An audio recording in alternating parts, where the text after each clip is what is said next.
Primeiro, meu primeiro empreendimento foi aos 8 anos, uma caixa de engraxado. E eu sou filho de pais que não tiveram a oportunidade de estudar, né? Mas foi a educação que mudou a minha vida, a minha história e meu destino. Eu gosto sempre de dizer isso. E foi um curso de datilografia. Mas você foi engraxar pra ajudar as contas em casa? Meu pai ganhava um salário mínimo, era agricultor. Aham. E eu sempre estudei em escola pública, a vida inteira estudei em escola pública.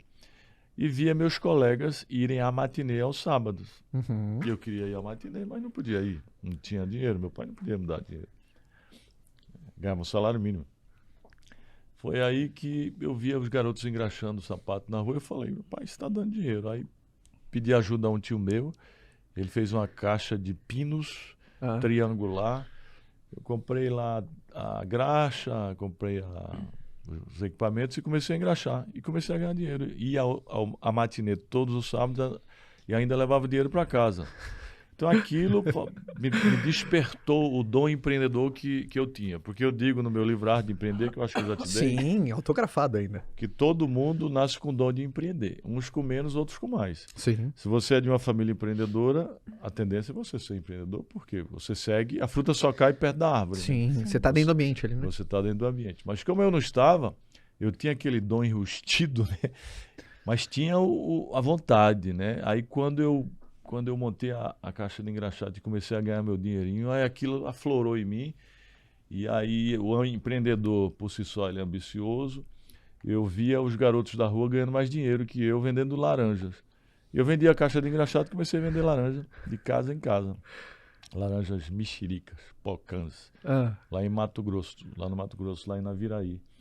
Só que uma das características do empreendedor tem que ser o conhecimento. Sim. Eu acho que é a principal característica do empreendedor de sucesso. E eu não tinha conhecimento sobre o produto, nem o mercado, nem a safra. E só queria ganhar dinheiro. E na época a safra era sazonal. Ou seja, não dava todo o ano inteiro, né? Porque, diferentemente de hoje, por conta da tecnologia, e aí acabou a laranja, acabou o meu negócio. Você viu que o Janguier foi motivado a empreender pra ir na balada. Pra ir na balada. Aos 8 anos. Não, pra ter as coisas, pra possuir as coisas, né? Sim. E aquilo foi despertando o meu dom empreendedor. E aí eu mudei de empreendimento, fui vender picolés. Eu comprava picolé na sorveteria, uma caixinha, comprava tipo 50 centavos, vendia por 1. E saía de casa em casa vendendo picolé. Você sempre teve essa veia de vendedor assim, cara? Eu acho que todo empreendedor tem que vender, né? Boa, você tem até um curso legal de vendas. Pô, né? Você é amigo bom é isso, né? Tem o vende-se, né? Tem que saber vender, né? Todo empreendedor. Mas eu sempre tive, voltando à pergunta anterior, eu sempre tive em mente, vê? O sotaque eu adoro, cara. Aqui em São Paulo, o sotaque dele... Igual minha filha fala, luxo. Tia Pretinha, como é que você tá, tia Pretinha, minha filha? Ai. Eu sempre tive em mente a programação de que eu ia conquistar alguma coisa na minha vida, que eu ia ser um cara de posses, que eu ia adquirir sucesso, que eu ia ganhar dinheiro. Não sabia como.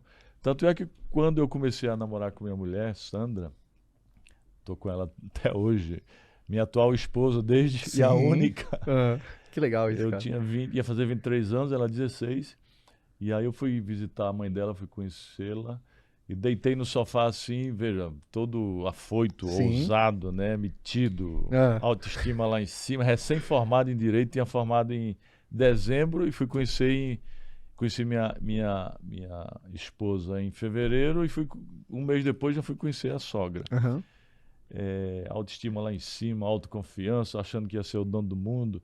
Aí deitei no sofá assim, um sofazinho simples, humilde, mas bem limpinho, e botei o sapato de verniz já. Eu já usava sapato de verniz no sofá assim, disse, Dona Arlandina, a senhora pode confiar a sua filha a mim. Eu já tinha intenção de casar com ela, estava apaixonado. Foi a única namorada minha. Um homem apaixonado até hoje, e faz viagem pra Gramado, e vai namorar. Sempre com ela. E sempre na garupa, anda de moto. De moto pros Estados Unidos, e ela adora, e a gente tá sempre juntos, 31 anos. Que legal, cara. E eu disse, pode confiar sua filha em mim, que eu vou ser um homem muito rico, vou dar tudo que ela precisar. Da onde veio isso, cara? Seus pais se incentivaram, assim? Como é que era o ambiente na sua casa? Seu pai falou isso, voa, meu filho, você tem que pensar grande. Meus pais não tiveram oportunidade de estudar, mas também nunca deixaram faltar nada em casa. Mas quando você chegava com essa mentalidade dentro de casa, como que era a reação dos seus pais em relação a isso? Meus pais sempre me incentivaram a estudar, né? Você sabe, eu estou escrevendo, não, já escrevi um livro, tá na editora Gente. Você sempre está escrevendo um livro, não é, Sempre. Na editora Gente, chama-se 12 Chaves para a Criação de Riqueza. Nossa, que legal. 12 Chaves para a Criação de Riqueza. E eu vou fazer uma série de lives com 12 pessoas, você está no meio. Pô, já tô dentro. Para falar sobre criação de riqueza. Tá.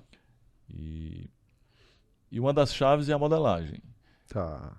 E os meus primeiros modelos foram meus pais. Tá. Meu pai teve um homem de muitas virtudes e muitos defeitos também, porque todo ser humano tem muitos defeitos. Mas eu modelei duas coisas ao meu pai. Primeiro, a trabalhar muito. Você entendeu que tipo, é por meio do trabalho que enriquece? Por meio do trabalho é que você consegue. Claro que ele nunca conseguiu riqueza financeira, embora tivesse outras riquezas, porque ele trabalhava braçal. Não tinha ferramenta certa. Ele não tinha ferramenta certa, não tinha conhecimento, não usava a cabeça, não usava a inteligência, mas trabalhava dia e noite. Eu nunca vi trabalhar tanto. Então aquilo para mim era normal. Entendi. E outra coisa que eu modelei com meu pai foi a palavra, cumprir a palavra. Ele dizia, negocie, mas se der a palavra tem que cumprir. Que legal. É no fio do bigode. Então foi um grande modelo para mim, né, nesses dois aspectos. Minha mãe aprender a gostar das pessoas. Minha mãe nunca viu uma mulher amar tantas pessoas, o ser humano. Primeiro com os filhos, depois seus parentes, depois uma pessoa que o ser humano é tudo. Então eu aprendi a gostar das pessoas, gostar de gente, né? E daí fui modelando outras pessoas e até chegar à Bolsa de Valores, quando eu modelei um grande amigo meu chamado Carbonari, que fundou a Anhanguera Educacional. Gigante também, né? E aí ele montou a faculdade, eu montei também. Aí ele foi comprando, eu falei, se ele pode comprar, eu também posso. Boa. Aí ele foi crescendo de forma orgânica, eu também fui. E o que ele fazia, aí ele levou para a Bolsa de Valores, eu falei, também vou levar. Se ele pode, também pode. Então, modelagem é uma das chaves que eu trato no meu livro para a criação de riqueza, né? Riqueza financeira, porque a gente sabe que existem vários tipos de riqueza, né? E a gente pode até falar depois sobre isso. E obviamente, você foi para a carreira de juiz, você ficou até os 30 e poucos anos, né? Ou não, mais? Eu fui juiz aos 27 anos. Os 27 anos. De onde veio essa vontade do direito? Porque era um outro... Aí vamos voltar à minha história de vida, né? Eu sou paraibano, nasci na Paraíba, nasci nas mãos de uma parteira, nem foi de médico, em cima de uma mesa, assim, no sítio. Quando eu tinha 6... Aí, amor, vamos... Não, vamos fazer já vou pegar esse contato, já aqui, ó. E aí, quando eu tinha 6 anos, meu pai, fugindo da seca, porque a região sertão, muito seca, aí se mudou, tinha 4 filhos já, se mudou para Naviraí, Mato Grosso. Foi lá onde eu fui engraxado, vendedor de... Tá. Quando eu fiz 10, ele se mudou para Pimenta Bueno, em Rondônia, uma cidade pequena. Lá. Quando eu cheguei lá, eu me lembro até hoje que muitos índios, muitas tribos de índios lá perto, os índios chegavam nus na cidade, aquilo era muito interessante. E a cidade situa-se entre 2 rios e a vara... antigamente era muita floresta, né? Sim. Aí a vara de porcos do mato atravessava o rio, aquele monte de porcos do selvagem dentro da cidade, um negócio maluco aquilo. Aquilo me marcou muito. Então, estudei lá até os 14 anos, na escola pública. Quando eu terminei o primeiro grau, que hoje é o ensino fundamental, lá não tinha o ensino médio, que é o segundo grau, o antigo segundo grau. E aí meu pai disse, você já se formou.